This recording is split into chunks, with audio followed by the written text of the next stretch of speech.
মুক্তিযোদ্ধা সংসদের অফিসে বসে অতি গোপনে মুক্তিযোদ্ধা কয়েকজন সদস্য মিলে শোনা যায় টাকার বিনিময় তাদের ইচ্ছা মাফিক জেলা কমিটি সৃষ্টি করা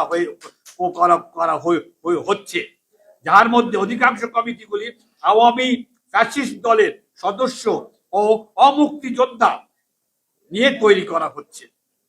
উদাহরণস্বরূপ লালমনিরহাট, ঝিনাইদহ এবং খুলনা জেলা উল্লেখযোগ্য। আমি আজকের এই সাংবাদিক সম্মেলনের পক্ষ থেকে এহেন কার্যকলাপের ঘোর নিন্দা জানাচ্ছি ও প্রতিবাদ করছি। অনতিবিলম্বে জাতীয় মুক্তিযোদ্ধা কাউন্সিল ও বাংলাদেশ মুক্তিযোদ্ধা সংসদের এহেন কার্যকলাপ বন্ধ না করলে আমরা জাতীয় মুক্তিযোদ্ধা কাউন্সিলের সদস্য আমি জাতীয় মুক্তিযোদ্ধা কাউন্সিলের সদস্য পদ হতে পদত্যাগ করব এবং জাতীয় মুক্তিযোদ্ধা কাউন্সিল ও বাংলাদেশ মুক্তিযোদ্ধা সংসদের অনিয়ম এবং অবৈধ কার্যকলাপ এর বিরুদ্ধে আইনের আশ্রয় নিতে বাধ্য হব।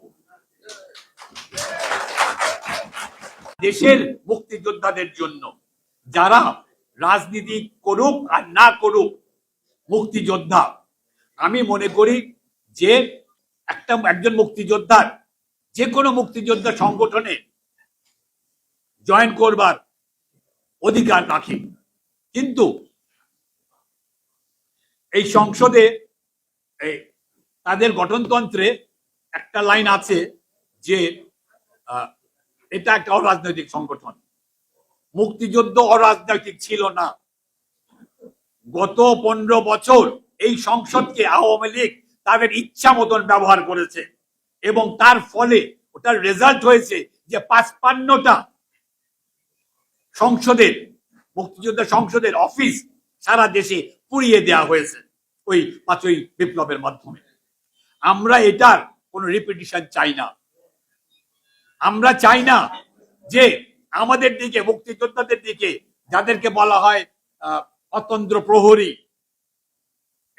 এই দেশের স্বাধীনতা সার্বভৌমত্ব, হ্যাঁ, আমরা তাদের প্রতীক। আমাদের বয়স হয়ে গেছে কিন্তু আমরা একটা জায়গায়, আমরা একটা সম্মানের জায়গায় আমরা থাকতে চাই এবং এই পৃথিবীর থেকে আমরা সেইভাবে বিদায় নিতে চাই।